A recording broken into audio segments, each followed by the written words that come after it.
In the words of the immortal Cab Calloway, as depicted on the movie The Blues Brothers, howdy, howdy, howdy, hi. It's Dwight, here with you for the Monday mental health tip from the broken brain. This is something that's been on my mind lately, and I want to share it with you. I've been talking to several people lately about the concept of healthy masculinity. This is something we hear a lot of people talk about. We talk about toxic masculinity. And here's the issue. I find that most of the time we talk about toxic masculinity and what it is and say it's bad, or other people endorse it and will actually try to defend principles of what I would still consider to be toxic masculine traits or masculinity, the way that it is expressed. What we don't do very often is try to talk about healthy examples of masculinity and ways that we should move forward. Here's one of the reasons. It is problematic. Speaking as someone who finds and books guests and, interviews people on a podcast every week that has to do with mental health, there are many times where I have reached out to someone or been reached out to by someone who is focused on men's issues. And I've learned that it's always good with any guest to have a conversation, either a back and forth through email or, kind of look up if they're a lot of my guests have YouTube videos, TED Talks and books and stuff. You can kind of get a feel for what their history is, what they're into in the way that they present themselves and what principles they believe in. I have learned that people who are focused on men's psychological issues, you gotta talk for a minute. And it doesn't usually take very long before you start seeing some warning signs that this is not what you want to have on your podcast. At least I don't know if any of you have had that direct experience. I hope it's relatable. So let me tell you a little bit about what I think I look for when it comes to red flags or green flags with men's organizations or people who focus on men's issues, because there are many out there. But the point I'm trying to make is it's been difficult to find people to be guests who have a healthy attitude about those things and can talk about the issues that are facing young men, boys and men who are boys and boys who are men, and Boys to Men, the band as well. That's, not as many people specializing in them, but if I could get them on the program, man, what a dream. So first of all, it's going into whether it's reading or talking to or looking at a website of an organization or a person who has some kind of specialty. For many people, it doesn't take long for them to start saying negative things about women. And if that happens, that to me is a big red flag. Because in general, pulling oneself up by putting others down is not healthy and is not something that is going to lead to happiness or fulfillment. That's just how that is. And if someone is saying things that really, really match the stereotypes of a misogynist, then they're probably, if they're walking like a duck and talking like a duck and eating like a duck and leaving duck stuff on the ground in the park, they are probably a misogynist. That's where that old, saying came from. But, that's and that leads into the second little thing that I do look for. When people are concerned about men's issues, oftentimes you will see them go one way or the other. The red flag direction usually involves comparison between men's issues and women's issues. The green flag way, the healthier way, if you will, is when they will mention the issues and talk about the issues themselves and have an intelligent engagement with those issues. Let me give you an example. So for a long time now, there's been a lot of people talking about how, in college, that more women go to and complete college than men. And here's the thing. If someone says, that, more women are graduating from college than men, and they focus on that being the problem, you can tell because they'll go off about, there are programs to recruit women, and do we, look at kind of like preferential admission or whatever, which, by the way, a lot of places really don't do that as much as the people think they do. But even if they do, we go and look at those programs and attack those programs, and inclusivity-based programs have done lots of good for, for the the country, for science, for lots of different fields. Every field that is more inclusive is going to benefit from multiple points of view. And that's the whole idea. Now, is that powerful enough that it has bummed men out so much so that they know they can't get a job and they just, it's terrible to be a man, whatever. So when you hear that from a comparative, and the more focus there is on it being a problem that women are doing more in college than men are, the more that people use that as a comparison, and that's phrased as a problem, that the disparity is the problem, that's a red flag to me, because that means what are we talking about? We're going to be talking a lot about those programs for women, or just women in college in general. And, you have people nowadays that are publicly saying, politicians that are publicly saying that women really shouldn't get educated, and we shouldn't, teach young girls that an education is important. There are people who are saying that out loud. But then take the same issue and let's look at it on the other way. The thing I would consider a green flag is when someone wants to engage in a discussion about, if it is true that less young men are going to and graduating college than used to, proportionately to the population, there's a problem there, most likely, or at least some reason. And can we research and try to find out what that reason is? So we're talking about the issue itself. We're not talking about the issue as compared to something else going on with women. Another example, I've heard people say things like, oh, there's a lot of female protagonists in movies.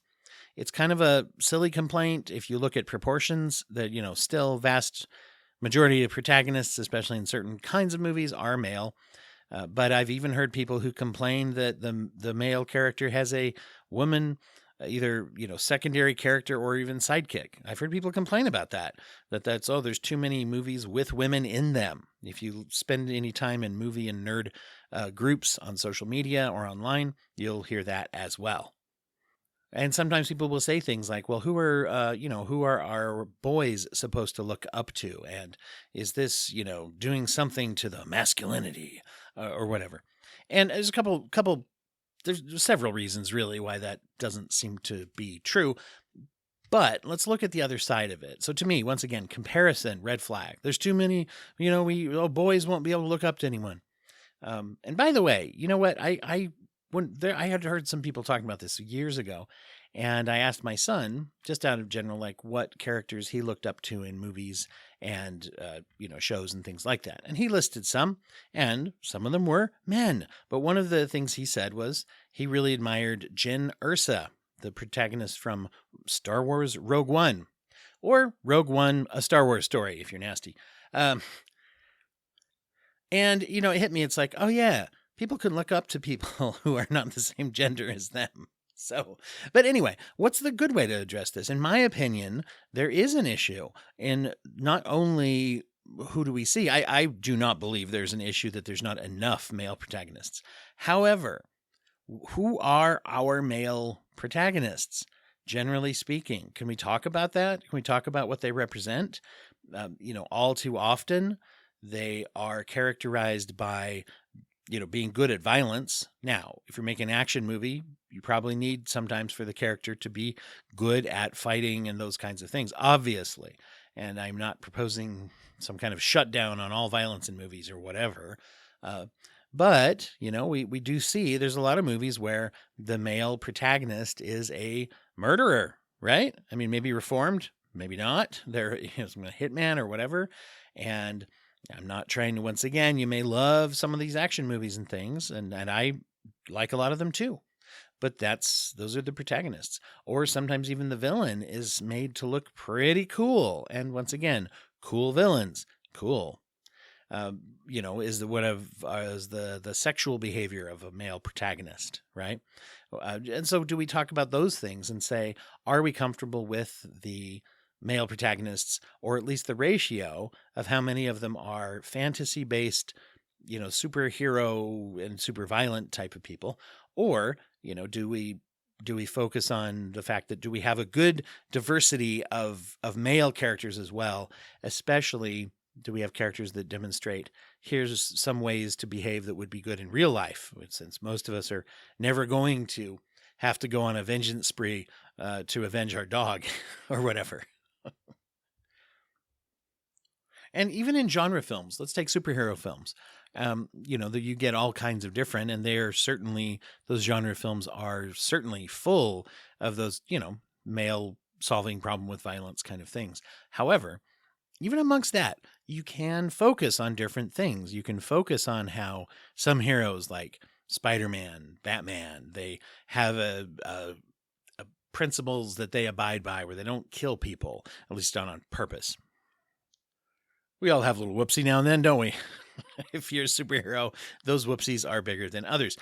You have characters like Captain America or Superman, ideally, although there's been a lot of kind of, dark Superman stories as well depicted. But one of the reasons people are excited for James Gunn's new Superman coming up is that it looks like he's recapturing some of that, whether it's wholesomeness or whether it's just basically following a bunch of rules. And in Marvel, it's Captain America, and DC, it's Superman. I'm just going to bring up those two, not the only examples of this. But a lot of the things that make them healthy is that they have great power and they don't always use it. Particularly, they don't use it to end people generally. So Captain America is a soldier. Obviously, I get that. He doesn't have a no-kill rule, but he's also not a kill for vengeance, generally speaking. And even in the comic books, you'll see where when he has gotten out of hand or gotten too aggressive, he adjusts to it as well. There's a really good example of this also is in the Marvel TV show on Disney Plus, the Falcon and the Winter Soldier. I was going to say the Falcon and the Snowman, but that's a different movie. But in that one, you have issues in there. And I think this is one of the reasons people felt sometimes that it was a bit slow and that the action choreography wasn't the best in that one, to be honest with you. But you can see multiple characters who are addressing men's issues. You've got, Bucky, the Winter Soldier, and Sam, the Falcon. Eventually, this is about his transition to become Captain America. It was Steve Rogers' selection in the Endgame. Anyway, you get it. So, but they spend a bunch of time talking about the way that they relate to each other. Bucky tells Sam that he wasn't very sensitive to some of Sam's issues of being a Black American veteran and how that might make him feel complicated about the way that, he's treated or some of those issues. There's a point where Sam, who in the canon of the movies is a volunteer social worker before he becomes a superhero with veterans. He encourages Bucky to get his head right, to get into some therapy that he has to confront and deal with his own trauma from being the Winter Soldier. Even with John Walker, played by Wyatt Russell, who becomes Captain America for a brief time, gets the super serum and misuses it. He, gets a little murdery, gets a little carried away. But one of the things that's very interesting is even with some of his behavior, which you would put under this toxic masculine behavior, they sort of deal a little bit in here. And I don't know if Thunderbolts is going to deal with it more or not, but they deal with the fact that he has been placed into harm's way. He's been asked to go and do these things. And when they don't go well and they get carried away, he's treated like it's 100%, him, that he's just some rogue, a rogue dude. Well, that's his name. But anyway, rogue dude out there just doing whatever. But he has been sent by the government to do things. And when things got carried away, we're happy to just hang it all on him. And so it was an interesting thought. The show doesn't seem to excuse him, but it does bring up that there's a context to this person. And so anyway, that's just an example of there's a fictional thing that I think does address the issue of male protagonists and how boys and men can look at those kinds of examples. Here's some that are strong, certainly adept at violence, but also, kind and addressing their mental health and things. All right. That is a sweeping view and maybe a little simplistic, but just wanted to give you an example of what I kind of look for in these things. So, IRL in real life, we look and say there are organizations that focus on men's issues. Now, how do we tell if they are good? On the other hand, a lot of the green flags that I see are that they do not participate in and even have rules against, if it's some kind of an online group or whatever, they have rules against, the denigration of non-men, of women or non-binary or trans people, that they won't tolerate that, because that is not why they're here. They're here to talk about how to be healthier as boys and men. And that, is what you kind of look for, is that there is a focus. And they will often overtly address the fact that they are avoiding the toxicity. And that's just something to look for. I think sometimes people are taught to dismiss that and say, oh, that's just too woke or whatever. But really, seriously, I just got to say, if you feel like having a rule against trashing other people is woke, then I don't know, we're probably not aligned on the way that we see the world. So you can think about that and figure that out for yourself, of what you feel is the case. Also, there should be support and active ways for people to gain support. And to be honest, some of the groups that I find really problematic with the men's rights and some of the male equality or things when they have these buzzwords, one of the things that is really, really unfortunate is that a lot of young men are lining up to these causes because they feel disenfranchised. They feel like they don't have a voice. Now, do we talk about young men feeling disenfranchised and like they have a voice? Or do we say they don't because of fill in the blank? Often mentioning women and women's issues, that kind of thing. But we can certainly, and we should be talking about how when someone feels disenfranchised and like they don't have a voice, then they are going to make different choices if there isn't an outlet to talk about that in a healthy way. So I would encourage people, just on a person-to-person level, make sure that, are we providing that? Men that are out there, are you talking to other men, your sons, your brothers, your friends, your husbands? Are we talking to other men about, some of these issues? And are we restricting the healthy things that we believe to other men only, right?